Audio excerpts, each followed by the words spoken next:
So let's write the Hamiltonian again in terms of V and V dagger. So from this equation, V dagger V, from this equation, is equal to 2h bar over m omega A dagger A. And immediately above equation, V dagger V is this. We substitute into the Hamiltonian.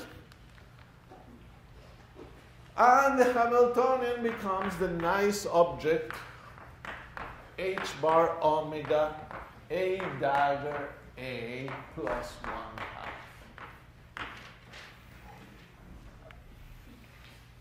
If you want.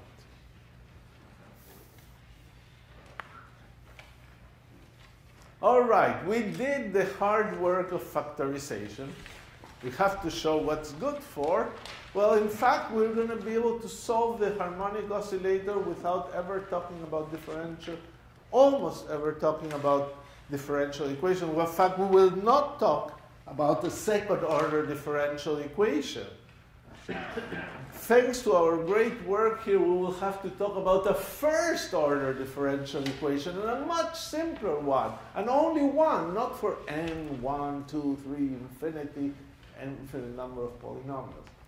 It's a great simplification. Other Hamiltonians admit factorization. In fact, there's a whole books on factorizable Hamiltonians, because those are the nicest Hamiltonians to solve. Let's see why, though. We haven't said why yet. Here is the leading thing that we can do. Remember, we call phi psi the integral dx of phi star of x psi of x. It's just notation. So the expectation value, calculate the expectation value of the Hamiltonian in some state psi. Could be general state psi. So what are you supposed to do? You're supposed to do psi h psi. This is a normalized state. Expectation value is the integral of psi star h psi. That's what this is. But now let's put in this information.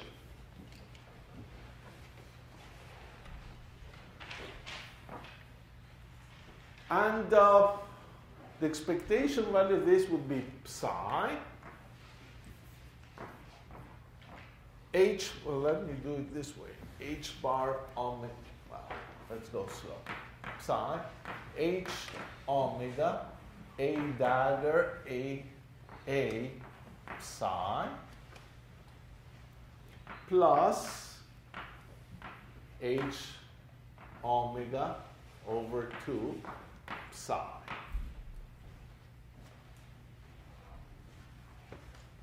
So I just calculated h on psi, and I wrote what it is. H omega, this term.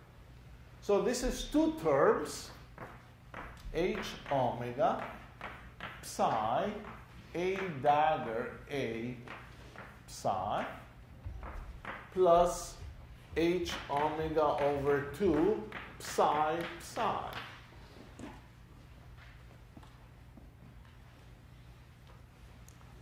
Okay, so what did I gain with the factorization? So far it looks like nothing, but here we go. This term is equal to 1 because the wave function is normalized.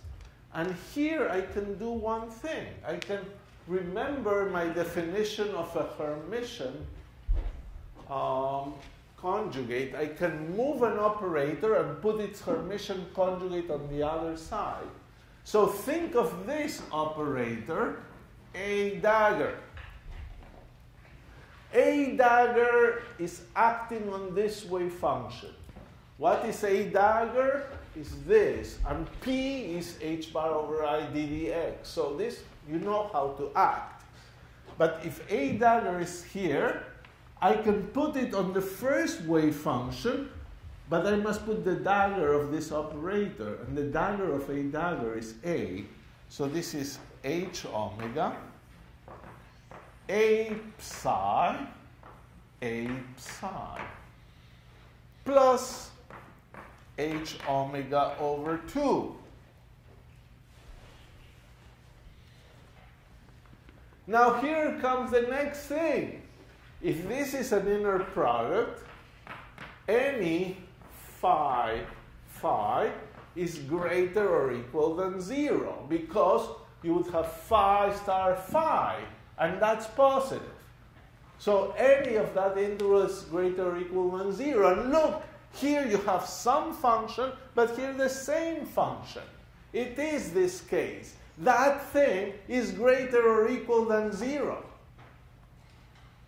That is the great benefit of the factorized Hamiltonian. If H has a V dagger V, you can flip the V dagger here and it becomes V psi, and it's positive. And you've learned something very important, that you can get positive energies. In fact, from here, since this is positive, this must be greater or equal than h omega over 2. Because this is greater than equal than 0. So the expectation value of the Hamiltonian, if you would be thinking now of energy eigenstates, the energy eigenvalue is the expectation value of the Hamiltonian in an energy eigenstate must be greater than h bar omega over 2. And in some blackboard that has been erased, we remember that the lowest energy state had energy, there it is, the lowest energy state has energy h omega over 2. So look at this and you say, okay, this shows that any eigenstate must have energy greater than h omega over 2. But could there be one state for which the energy is exactly h omega over 2? Yes, if this inner product is 0. But for an inner product of two things to be 0, each function must be 0.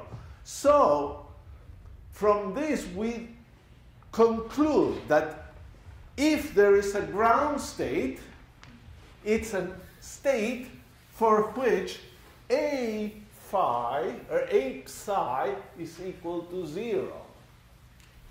So, this is a very nice conclusion. So, if the lower bound is realized, so that you get a state with energy equal h bar over 2, then it must be true that a psi is equal to 0. And a psi equal to 0 means x plus ip over m omega on psi is equal to 0, or x plus p is h bar over I ddx. So this is h bar over m omega ddx on psi of x is equal to 0. And that was the promised fact. We have turned the second order differential equation into a first order differential equation. Think of the magic that has happened to do that. You had a second order differential equation because the Hamiltonian had x squared and p squared. By factorizing, you got two first order differential operators. And by hermeticity, you were led to the condition that the lowest energy state had to be killed by A. That's why A is called the annihilation operator. It should be killed. And now you have to solve a first-order differential equation, which is a game, an easy game compared with a second-order differential equation. So let's, of course, solve it. It doesn't take any time. It's, let's call this the ground state, if it exists. And this gives you the psi 0, the x is equal to minus m omega over h bar x psi 0.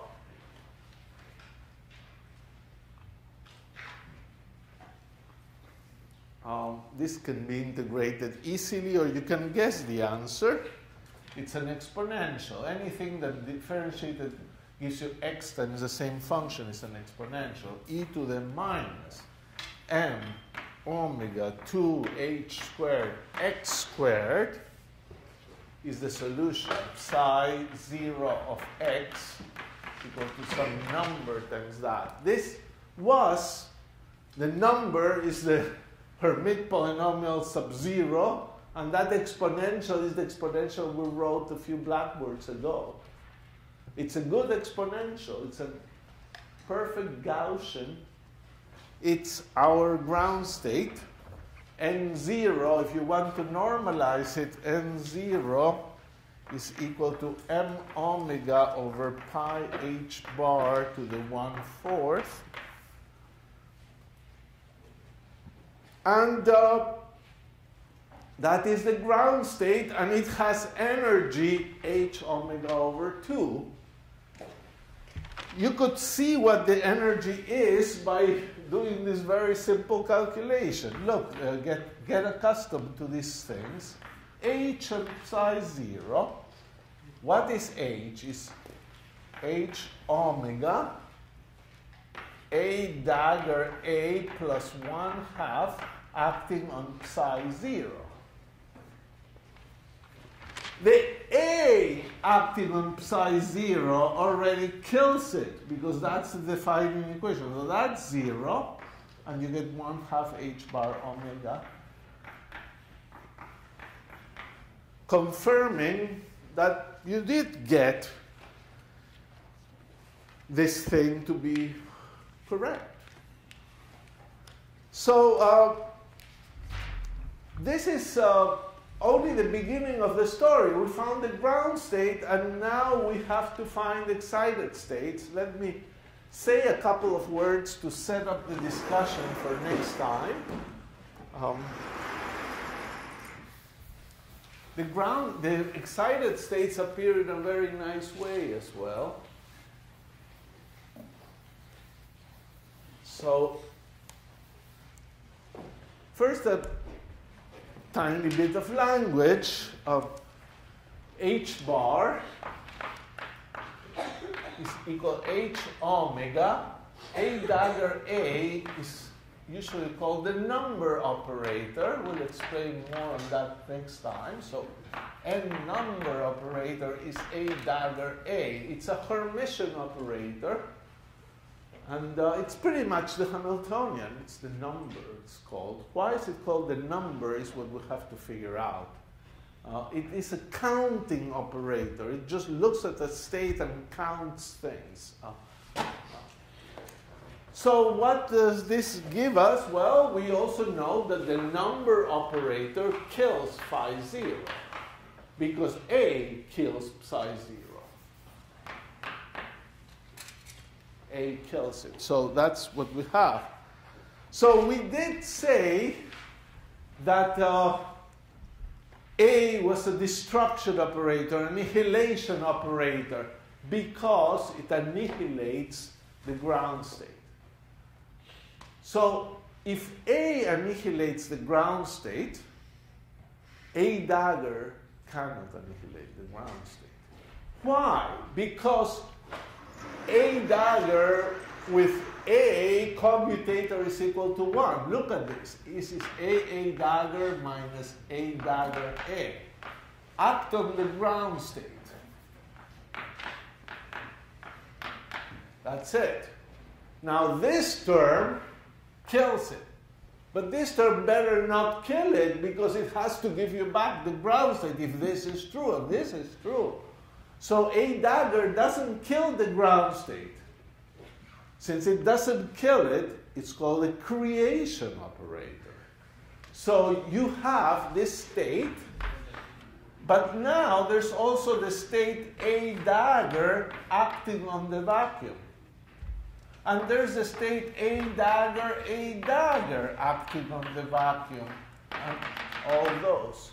And what we will figure out next time is that, yes, this is the ground state, and this is the first excited state, and this is the second excited state, and goes on forever. So we'll have a very compact formula for the excited states of the harmonic oscillator. They're just creation operators acting on the ground state or the vacuum.